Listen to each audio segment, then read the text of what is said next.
Então prossigamos com a nossa terceira parte da ministração à igreja. Veremos agora, nós somos o templo. Em 1 Coríntios 3,16 nos diz: não sabeis vós que sois santuário de Deus e que o Espírito de Deus habita em vós? Em 1 Coríntios 6,19: ou não sabeis que o vosso corpo é santuário do Espírito Santo, que habita em vós, o qual possuís da parte de Deus e que não sois de vós mesmos? A igreja é formada por pessoas, nas quais habita o Espírito de Deus. Assim, a igreja é o templo de Deus. Deus habita na igreja, nas pessoas. Onde quer que estejamos, carregamos conosco a presença de Deus. Em Efésios 2, 19 a 22 nos diz: assim, pois, não sois mais estrangeiros nem forasteiros. Assim, sois concidadãos dos santos e membros da família de Deus, edificados sobre o fundamento dos apóstolos e dos profetas, sendo o próprio Cristo Jesus a principal pedra da esquina, no qual todo edifício bem ajustado cresce para templo santo no Senhor, no qual também vós juntamente sois edificados para a morada de Deus no Espírito. Alguns exemplos da igreja nas casas. A igreja que vemos no início do livro de Atos, formada por mais de 3.000 pessoas, não tinha salão de reuniões nem endereço, mas impactou a cidade com sua vida e se expandiu para o mundo todo. Como eles se reuniam? Como se edificavam? Onde se encontravam? Em Atos 2, 44 a 47 nos diz: todos os que criam estavam juntos, estavam unidos e tinham tudo em comum, e vendiam suas propriedades e bens, e repartiam por todos segundo a necessidade de cada um. E perseverando unânimes todos os dias no templo, e partindo o pão de casa em casa, comiam com alegria e singeleza de coração, louvando a Deus, e caindo na graça de todo o povo. E cada dia acrescentava-lhes o Senhor os que iam sendo salvos.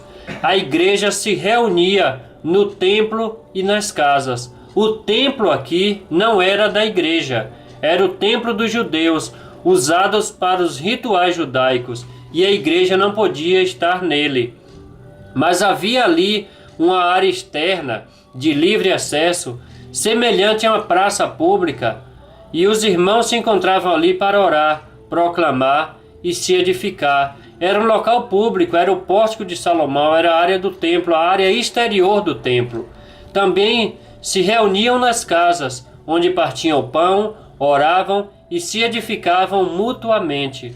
Foi o Espírito Santo quem conduziu a igreja para as casas, pois quando se iniciaram a perseguição, a igreja se espalhou por toda a região, e quanto mais era perseguida, mais se espalhava, atingindo até a Ásia, Grécia, Acaia e outras regiões. Onde quer que fosse morar um cristão, era pregado o Evangelho. Ganhava pessoas para Cristo e a igreja crescia. Se eles estivessem apegados a um lugar, a um templo, talvez a história da igreja terminasse aí. Em toda a Bíblia não encontramos nenhum indício de construção de templos ou salões para as reuniões da igreja. Ela se reunia basicamente nas casas dos irmãos e em locais públicos. Em Atos 2,20, como não me esquivei de vos anunciar coisa alguma que seria útil, ensinando-vos publicamente e de casa em casa. Em Romanos 16, 3 e 5, 14 e 15, nos diz: saudai a Prisca e Aquila, meus cooperadores em Cristo Jesus, os quais pela minha vida expuseram as suas cabeças, o que não só eu lhes agradeço, mas também todas as igrejas dos gentios. Saudai também a igreja que está na casa deles. Saudai a Epênetio, meu amado, que é as primícias da Ásia para Cristo. Saudai a Síngrito, a Flegonte, a Hermes, a Pátrobas, a Hermes e aos irmãos que estão com eles. Saudai a Filólogo e a Júlia, e a Nereu e a sua irmã, e a Olimpas, e a todos os santos que com eles estão. Em 1 Coríntios 16, 15 a 19 nos diz: agora vos rogo, irmãos, pois sabeis que a família de Estéfanas é as primícias da Acaia, e que tem dedicado ao ministério dos santos, que também vos sujeiteis aos tais, e a todo aquele que auxiliava na obra e trabalha. Regozijo-me com a vinda de Estéfanas, e a Fortunato, e a de Acaico, porque estes supriram o que da vossa parte me faltava, porque recrearam o meu espírito, assim como o vosso. Reconhecei, pois, aos tais, as igrejas da Ásia vos saúdam, saúdam-vos afetuosamente no Senhor. Aquila e Prisca, com a igreja que está na sua casa. Em Colossenses 4,15 nos diz: saudai aos irmãos que estão em Laodiceia e a Ninfas, e a igreja que está em sua casa. Algumas diferenças entre os templos religiosos e as igrejas nas casas. Os templos religiosos são encontros frios. Na casa dos irmãos há calor humano. Nos templos religiosos são encontros impessoais. Na casa dos irmãos são encontros receptivos. Nos templos religiosos há um aspecto religioso. Na casa dos irmãos demonstram vida. Nos templos religiosos eles custam caro. As casas dos irmãos já estão prontas. Os templos religiosos são a separação entre vida natural e vida cristã. Na casa dos irmãos, introduz a obra de Deus no contexto da vida natural do discípulo.